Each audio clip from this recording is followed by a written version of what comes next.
ওয়াকুনতুম আলা শাফা হুফরাতিম মিনান নার ফাআনকাযাকুম মিনহা।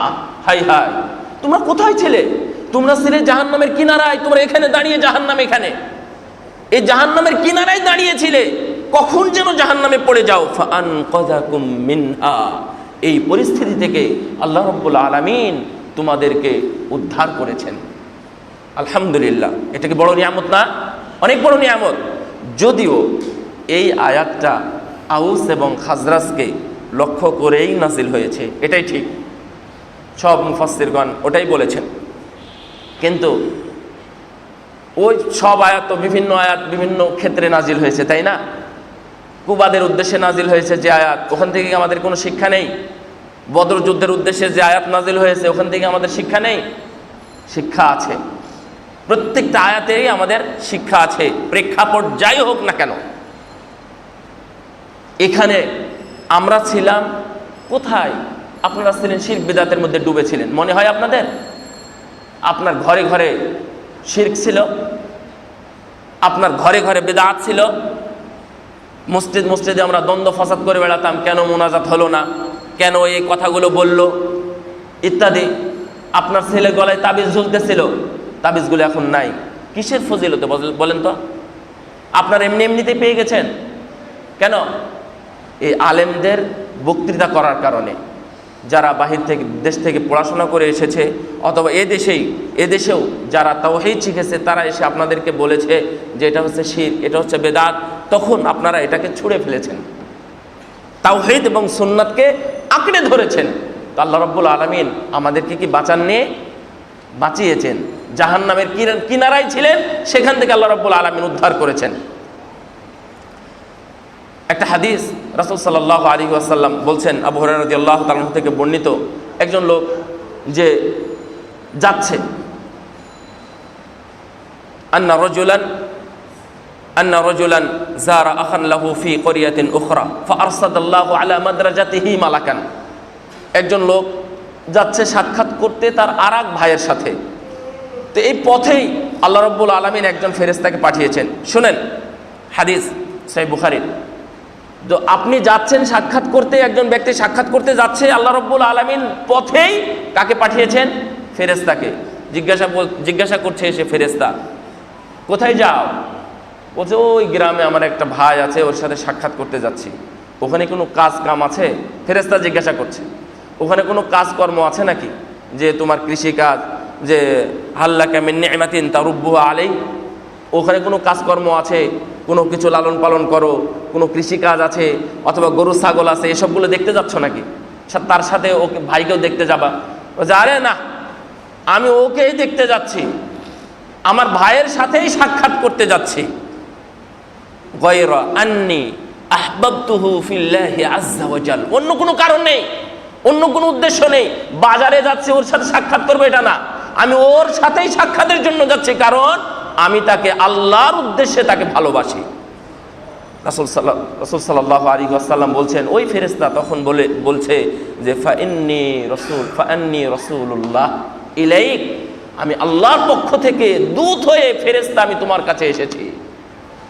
এটা বলার জন্য ফাইন্নাল্লাহা আহাব্বাক বিমা আহবাবতাহু ফিল্লাহি আযজা ওয়া জাল, যে এই খবরটা দেওয়ার জন্য যে তুমি নিঃস্বার্থভাবে ওই ভাইকে ভালোবেসেছো, এই জন্য আল্লাহও তোমাকে ভালোবাসেন।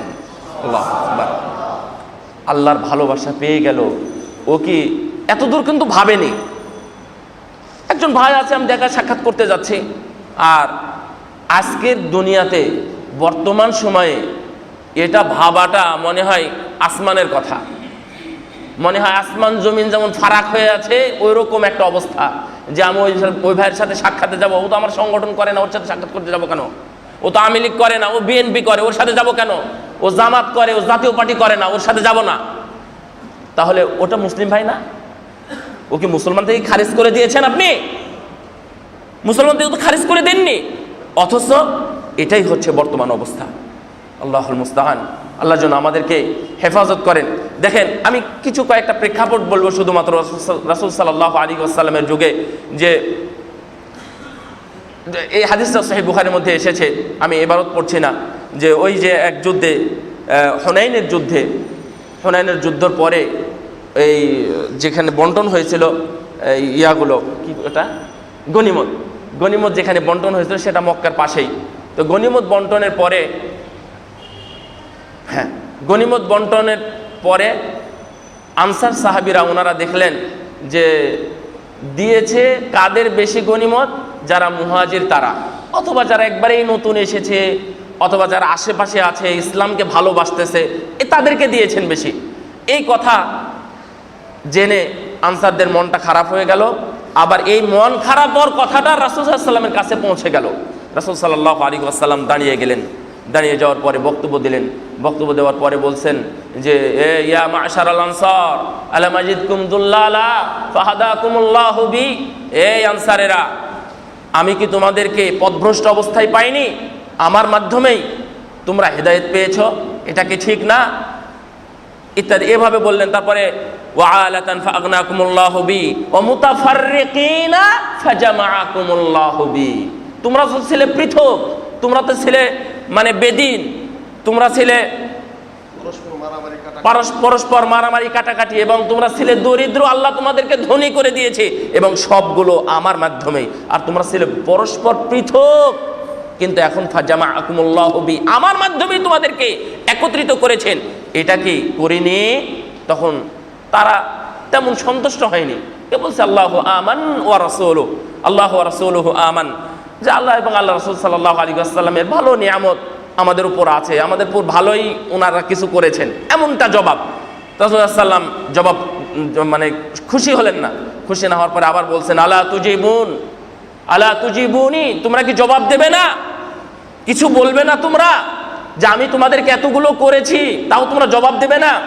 আবারও একই কথা বললেন রাসূল সাল্লাল্লাহু আলাইহি ওয়াসাল্লাম। পরের কথাটা বললেন আলা তারদাউনা, এরপরেও তো তোমরা সন্তুষ্ট হও না যে আইয়াযহাবান নাসু বিল আমওয়াল ওয়া তাযহাবুনা বিরাসূলিল্লাহ ওয়া তাযহাবুনা ইলা রিহালিকুম বিরাসূলিল্লাহ সাল্লাল্লাহু আলাইহি ওয়াসাল্লাম। আরে ওরা তো গেছে এই দুনিয়াবি কিছু সম্পদ নিয়ে বাড়িতে গেছে, আর তোমরা আনসারেরা সরাসরি আল্লাহর পক্ষ থেকে প্রেরিত আমাকে তথা রাসূলকে নিয়ে তোমরা বাড়িতে যাবে, এরপরে কি তোমরা সন্তুষ্ট না? এরপরে তারা সবাই কেঁদে ফেলেছিল। তারা সবাই কেঁদে গিয়ে বলছে যে আল আন ইয়া রাসূলুল্লাহি ক্বাদ রাদিনা, ইয়া রাসূলুল্লাহ আমরা এখন সত্যি সন্তুষ্ট হয়েছে, আগেরটা আমরা আসলে বুঝতে পারিনি যে আপনি আমাদের সাথে কত কি করেছেন, কত আমাদের জন্য কত কি করেছেন আপনি। ওনারা এক জায়গায় হয়ে গেলেন তো শুধুমাত্র রাসূল সাল্লাল্লাহু আলাইহি ওয়াসাল্লামের ভালোবাসার কারণে। আপনার মধ্যে যদি আল্লাহ এবং আল্লাহ রাসূলের ভালোবাসা যদি থেকেই থাকে, তাহলে এখন পর্যন্ত আপনার মনে ওই যে গিল্টি বেঁধে আছে, ওই গিটটি বেঁধে আছে, এখন পর্যন্ত খুলেনি, তার জন্য দরজা আপনার এখন পর্যন্ত খুলেনি। ও তো অমুক সংগঠনের, ও তো অমুক জায়গার। এই মানসিকতা অবশ্যই দূর করতে হবে। যতদিন দূর না করবেন, আরে মুক্তি কোথায় আপনার? আপনি তো একই কাতারের মানুষ। ওরা যারা কিছু করতেছে, রিয়াদে গিয়ে কথা বলার সময় তো ওরা সবাই মিলে দোষ দিচ্ছে, শোনে ওটাও আপনাদেরকে বলে দিই। ওরা সবাই মিলে দোষ দিচ্ছে কি জানেন? যে আসলে ও সরাসরি বলতেছে ও অমুক সংগঠন করে, ও অমুক সংগঠন করে। তো আমার কাছে একটু খটকা লাগলো যে তাহলে এটা তো আবার আর একটা দল হচ্ছে। মানে আমি একটা বলার জন্য, ধরে নেন যারা সংগঠন করছে না, যারা জমিয়ত করে না, অথবা আহলে হাদিস আন্দোলন করে না, অথবা ইত্যাদি ইত্যাদি, আহলে হাদিস তাবলীগ করে না, অথবা যাই হোক এগুলো কিছু করে না, তো তারা আবার কি বলতেছে দেখেন, মুসলিম ভ্রাতৃত্ব ও নষ্ট করতেছে, নিজেই বলতেছে ওর কথা রাখেন, ও আহলে হাদিস আন্দোলন করে। যারা আয়োজন করেছিল শেখ মতিউর রহমান মাদানী, যে কিং খালেদের ইয়াতে, ওখানে হাম্মাম খালেদ মনে হয় নাম কি যেন, ওই জায়গাতে যারা, মানে ওরা অন্য কোনো সংগঠনের সাথে জড়িত না, ওরা এই কথাগুলো বলতেছে। আমি সবাইকে ডেকে বললাম যে ভাই আপনারাও কিন্তু ওই দলের অন্তর্ভুক্ত হয়ে গেছেন। কিভাবে? ওই যে এখনই বললেন অমুক শেখের কথা বলতেছেন, অমুক শেখের কথা বলতেছেন। আরে ওই শেখগুলো এরকম হওয়ার কারণে যেমন সবার কাছে দোষী হয়েছে, আপনারা এখানে তাদের আলোচনা করে আপনিও একজন দোষী। সুতরাং সাবধান হয়ে যান, আপনিও এটা বলতে পারবেন না। নো, আপনি কেন এভাবে গোপনে করে বলবেন? গীবতের আলোচনা অন্য সময় হবে, অন্য সময় অন্য কেউ করবে, শুনে নিন, ভালো ভালো আলোচনা আছে। সুতরাং এখান থেকে যদি সাবধান না থাকেন তাহলে অবশ্যই মুসলিম ভ্রাতৃত্ব এখানেও নষ্ট হবে। আমি আর কয়েকটা হাদিস বলবো, কয়েকটা হাদিস বলে আমি শেষ করে দেবো ইনশাআল্লাহ।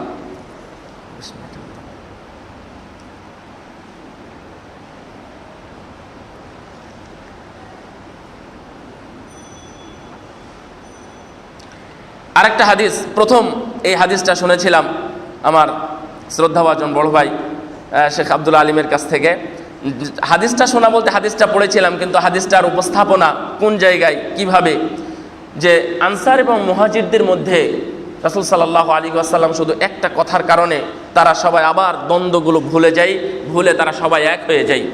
যুদ্ধ থেকে আসার পথে যে কাসা রাজুলুম মিনাল মুহাজিরিনা রাজুলাম মিনাল আনসার, একজন ব্যক্তি মানে মুহাজিরদের একজন ব্যক্তি আনসারদের একজন ব্যক্তিকে পিছন থেকে গুতা দেয়, আঙ্গুল দিয়ে গুতা দেওয়া হোক অথবা পা দিয়ে গুতা দেওয়া, দুইটাই মোজামুল ওয়াসিদের মধ্যে দুইটাই লিখছে, পা দিয়েই হোক অথবা হাত দিয়েই হোক গুতা দিয়েছে। তখন আনসারি লোকটা বলতেছে ইয়া আলাল আনসারি, ইয়া আলাল আনসার, মানে যিনি গুতা দিয়েছে তখন বলছে এই আনসারেরা তোমরা কোথায় আছো? আপনার ছেলে যখন আরেকজনকে মেরেছে, আপনার সন্তানকে যখন কেউ মেরেছে, তখন ওই সন্তানের বিরুদ্ধে আপনি নেমে পড়েছেন। আমার কথাটা কি স্পষ্ট বুঝতে পারলেন? এলাকায় দ্বন্দ্ব হয় না ছেলেদের মধ্যে, পাড়া গ্রামে খেলতে খেলতে, তো ওই ছেলেরা মারামারি করেছে, তো আপনার ছেলে আপনাকে বিচার দিয়েছে যে ইনার ছেলে আমাকে মেরেছে, তো আপনি নেমে গেছেন ইনার বিরুদ্ধে। ওরা দ্বন্দ্ব করেছে ছেলেরা খেলতে খেলতে, আপনি সহ আপনার গোষ্ঠী, আপনার ভাই ব্রাদার যারা আছে সবাই মিলে নেমে গেলেন ইনার বিরুদ্ধে যে ওর ছেলে আমার ছেলেকে মেরেছে। এটা হচ্ছে জাহেলিয়াত। তো যখন এভাবে গুতা দিয়েছে তখন আনসারি লোকটা বলছে এই আনসারিরা তোমরা এদিকে আসো, ওই মুহাজিরদের একটা লোক আমাকে গুতা দিয়েছে। আবার মুহাজির একই কথা, এই মুহাজিররা তোমরা এদিকে এসো, তারাও ডাকাডাকি শুরু করেছে। রাসূল সাল্লাল্লাহু আলাইহি ওয়াসাল্লাম বলছেন এই এটা কি মা বালুক দাওয়াল জাহেলিয়া, জাহেলিয়াতের জাহেলি যুগে যে ডাকগুলো তোমরা দিতে, এই ডাকগুলো তোমরা এখানে দিচ্ছ কেন, ঘটনা কি? তখন বলছে ইয়া রাসূলুল্লাহ এই ঘটনা ঘটেছে। তখন বললেন দাউহা ফাইন্নাহা মুনতিনাহ, ছেড়ে দাও, এটা পচা জিনিস, এটা খারাপ নিকৃষ্ট জিনিস, ছাড়ো, এর মাধ্যমে তোমাদেরকে পৃথক করে দিচ্ছে। অনুরূপভাবে আবু যার রাদিয়াল্লাহু তাআলা আনহুর জীবনেও কাহিনী এসেছে যে উনি একজন মাকে, একজন ভাইকে গালি দিয়েছিলেন তার মাকে নিয়ে, সে রাসূলের কাছে বিচার দিয়েছেন। তখন রাসূল সাল্লাল্লাহু আলাইহি ওয়াসাল্লাম বলছেন যে ইন্নাকা মরউন ফিকা জাহিলিয়া, তোমার মধ্যে এখনো জাহিলিয়াত আছে আবু যার। চিন্তা করেন, সেই আবু যারকে বলতেছেন আবু যার তোমার মধ্যে এখনো জাহিলিয়াত আছে, যায়নি? বলছি ইয়া রাসূলুল্লাহ কেউ যদি কাউকে গালি দেয় তাহলে তার বিপরীত তো গালি দিতে হয়। তখন বলছে আরে তোমার মধ্যে এখনো জাহিলিয়াত আছে, জবাব দিচ্ছে রাসূলের কথার। তখন বলছে তোমার মধ্যে এখনো জাহেলিয়াত আছে, এই জাহেলিয়াত দূর করো। তখন একসময় বললেন যে শোনো, ওর মা আর তোমার মা, তুমি সহ সবাই ওই আদম সন্তানেরই সৃষ্টি, আদম সন্তান থেকেই তোমরা এসেছো, তোমাদের সৃষ্টির মধ্যে কোনো তফাৎ নেই। সে আজামি হয়েছে কি, তাতে সমস্যা কি? সুতরাং আমাদের সবাইকে, আমরা যদি মুসলিম হই তাহলে অবশ্যই অবশ্যই আমরা একজনের প্রতি আর একজনের কোনো বিরাগ অথবা কুমানসিকতা অথবা খারাপ মানসিকতা কোনোটাই রাখা যাবে না, তারপরে আমরা মুসলিম হতে পারবো। শেষে একবারে শেষের কথাটা বলে আমি শেষ করে দেব যে যখন ইউনুস আস-সাদাফি রাহিমাহুল্লাহ উনি বলছেন যে মা রাআইতু আ'কালা মিনাশ শাফিঈ, আমি আমার জীবনে ইমাম শাফির চাইতে বড় জ্ঞানী আর কাউকে দেখিনি। উনি ওনার জীবনের কথা বলছেন, আমি আমার জীবনে ওনার চাইতে বড় কোনো জ্ঞানী ব্যক্তি আমি দেখিনি। তো আমি একদিন দেখলাম যে আমাদের সামনে একটা মাসআলা বললেন, বলার পরে উনি আবার গেছেন ইমাম আবু হানিফার এলাকায়। ইমাম আবু হানিফার এলাকায় গিয়ে যে মাসআলাটা আমাদের সাথে মানে ইখতিলাফ করেছিলেন, ওখানে গিয়ে সেই মাসআলাতে উনি কি করলেন, এক হয়ে গেলেন। তো আমি বললাম যে শেখ আপনি এটা কি করলেন? গতকালকে বলছিলেন আমাদের সামনে এই কথাগুলো, আপনি এখানে আবার একমত পোষণ করলেন কেন? তখন উনি বলছেন যে এই কথা যখন বললাম আমি, তখন উনি আমার হাত ধরলেন। হাত ধরার পরে বলছেন ইয়া আবা মুসা আলা ইয়াস্তাকিমু আন নাকুনা ইখওয়ানান ওয়া ইল্লাম নাত্তাফিক ফি মাসআলা। আচ্ছা আমরা কি অন্তত ভাই হিসাবে কিছু বলতে পারি না?